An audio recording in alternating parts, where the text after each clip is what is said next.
Dibuixem uns eixos en el pla, X, Y, que ens el divideixen en 4 zones, 4 quadrants. El primer quadrant, per als angles que van de 0 a 90 graus. A la part esquerra, el segon quadrant, per angles que van des dels 90 fins als 180 graus. El tercer quadrant, per angles que van de 180 a 270 graus. I finalment, el quart quadrant, per angles de 270 fins a 360 graus.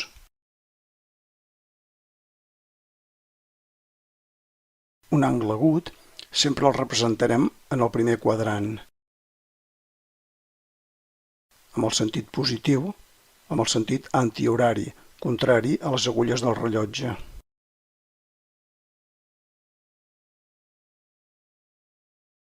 Anem a repassar les principals raons trigonomètriques. Aquest angle alfa del primer quadrant ens forma un triangle rectangle, amb un angle que hem dibuixat de color verd, que anomenem alfa. Anomenem el primer vèrtex amb la lletra majúscula A i el costat oposat amb la lletra minúscula A, amb la mateixa lletra. El segon vèrtex l'anomenem amb la lletra B majúscula i el costat oposat amb la mateixa lletra, però minúscula.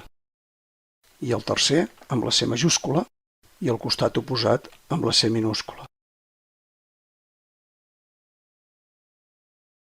La primera raó trigonomètrica és el sinus de l'angle alfa, que es defineix com el catet oposat a l'angle dividit per la hipotenusa.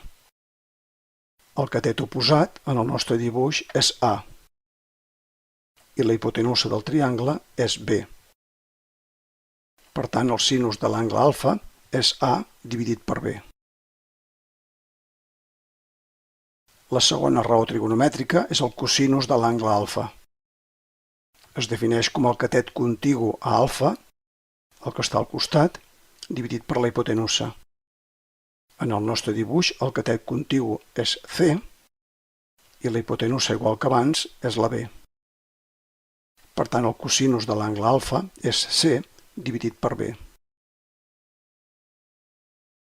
I la tercera raó trigonomètrica és la tangent de l'angle alfa, que es defineix com el catet oposat a l'angle dividit per el catet contigu.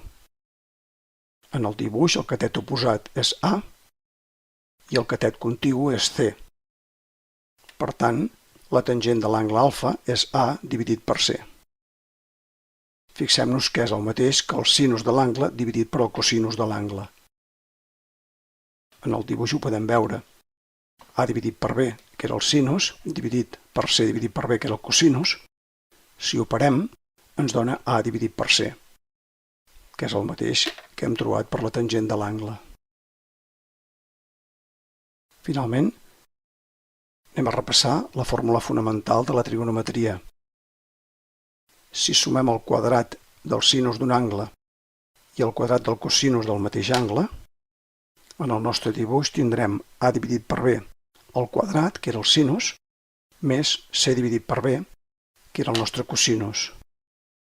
Entrem els quadrats dins dels parèntesis, operant fent la suma, i en el numerador tenim A quadrat més C quadrat.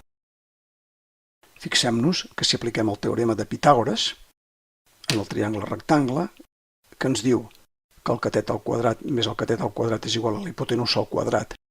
En el nostre cas, A quadrat més C quadrat és igual a B al quadrat. Ho apliquem a la fórmula, A quadrat més C quadrat és el mateix que B al quadrat. És a dir, aquesta divisió ens dona 1. Per tant, sempre es compleix que el sinus al quadrat d'un angle més el cosinus al quadrat del mateix angle és igual a la unitat.